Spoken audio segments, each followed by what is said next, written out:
આહાહાહા.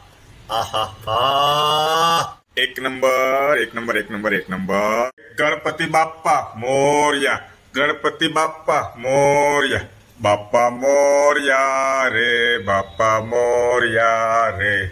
બોલો ગણપતિ દાદાની જય. દોસ્તો, અત્યારે સરસ મજાનો પ્રસાદ બને છે ગણપતિ દાદા માટે. અવારનવાર ગણપતિ દાદાને આપણે લાડુ તો ધરતા હોઈએ છીએ. આ કયો પ્રસાદ બનાવવાનો છે ગણપતિ દાદા માટે? સિંગ પાક બનાવે છે. સિંગ પાકની અંદર મહેનત બહુ પડે હો દોસ્તો. હું જોઉં છું કાલના આ જેઠાણી સિંગને પેલા શેકી, ફોતરા અલગ કર્યા, એને મિક્સરમાં પીસી, અત્યારે બધું હવે ચાસણી લે છે. જુઓ છો મારા બા ચાસણી લે છે, અને સરસ મજાની ચાસણી આવી જાય પછી આ બધું એડ કરશે. અંદર કોકોનટ ને બધું એડ કર્યું છે.